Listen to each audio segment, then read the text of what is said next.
अभी माना जाता है कि हमारे शुरुआती पूर्वज अफ्रीका में पनपे थे। नए अध्ययन का दावा है कि उससे पहले पूर्वज यूरोप में पनपे थे। जीवाश्म संकेत बताते हैं कि पूर्वज 50 लाख साल रहने के बाद फिर अफ्रीका गए थे। इंसान कहां से आए? ये ऐसा सवाल है जो न केवल उलझा हुआ बल्कि खुला हुआ भी है। इंसान के पूर्वजों ने लाखों करोड़ों सालों के विकास क्रम में पृथ्वी पर सीधा खड़ा होकर चलना शुरू किया, पत्थरों से औजार बनाए, आग जलाना और उसका उपयोग करना सीखा। यानी मानव ने खुद को अन्य जानवरों से अलग कर दिखाया। हालांकि लंबे समय से बहस हो रही है कि हमारे पूर्वज आए कहां से। इसके लिए जीवाश्म भी बहुत प्रचुर मात्रा में उपलब्ध नहीं है। जैसे जैसे जानकारी मिलती है, हमारी धारणा में बदलाव या सुधार होता है।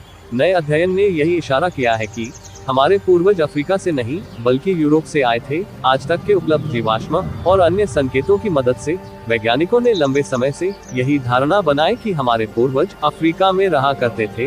वहां से वे दुनिया के बाकी हिस्सों में फैले। अब तुर्की के अध्ययन ने बताया है कि उन्होंने जो जीवाश्म मिले हैं वो साधारण वानर के नहीं बल्कि एनाडोलुवियस तुर्काई नाम के वानर के हैं। एनाडोलुवियस बड़े किस्म के वानर थे जो करीब 80 किलो के गोरिल्ला के आकार के थे।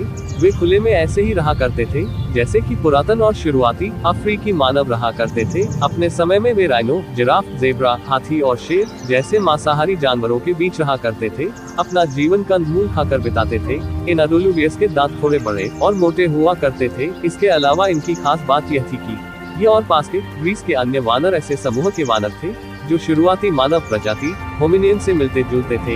यह तथ्य इस बात की पुष्टि करता है कि 87 लाख साल पुराना कोरा का यह जीवाश्म स्थल सबसे पुराना। यहीं से बहुत से अफ्रीकी वानरों के पूर्वज यूरोप में विकसित हुए होंगे। पाया गया है कि तुर्की के पास ये वानर जाति 50 लाख साल तक रही। इतना ही नहीं, बाद में यही पूर्वज जलवायु और अन्य कारणों की वजह से यूरोप के अन्य भागों और फिर अफ्रीका में फैल गए होंगे।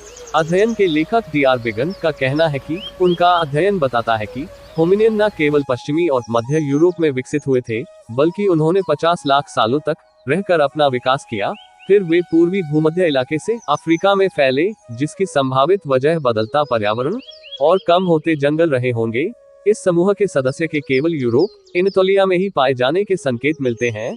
इस अध्ययन ने इस बात पर रोशनी डाली है कि पृथ्वी पर आज के वानरों के पूर्वज कहां से आए थे, जिनके बारे में कहा जाता है कि अधिकांश के पूर्वज भी अफ्रीका के थे। अध्ययन में बताया गया है कि एनाडोलुवियस तुर्काई विकासक्रम के वंशवृक्ष में ऐसी शाखा है जिसमें वे चिंपांजी, बोनोबो, गोरिल्ला और यहाँ तक कि कई बाल्कन और एथोलियन वानरों के पूर्वज थे। अध्ययन में यह कहा गया है कि आधुनिक वानर प्रजातियों के पूर्वज भी इसी समूह से निकले थे। शोधकर्ताओं ने यह भी दावा किया कि पूरा समूह संभवतः यूरोप में ही पनपा और फिर फैल गया। यह विचार इस धारणा के खिलाफ है जिसमें कहा जाता है कि बहुत से वानरों की शाखाएं विलुप्त होने से पहले स्वतंत्र रूप से यूरोप और अफ्रीका में पनपी और फैली। बिगन बताते हैं कि शुरुआती होमिनियन के अवशेष भी यूरोप और एनातोलिया में प्रचुर मात्रा में हैं। गौर करने वाली बात यह है कि होमिनियन जब 70 लाख साल पहले अफ्रीका में सबसे पहले पाए गए थे, उससे काफी पहले तक गायब रहे थे।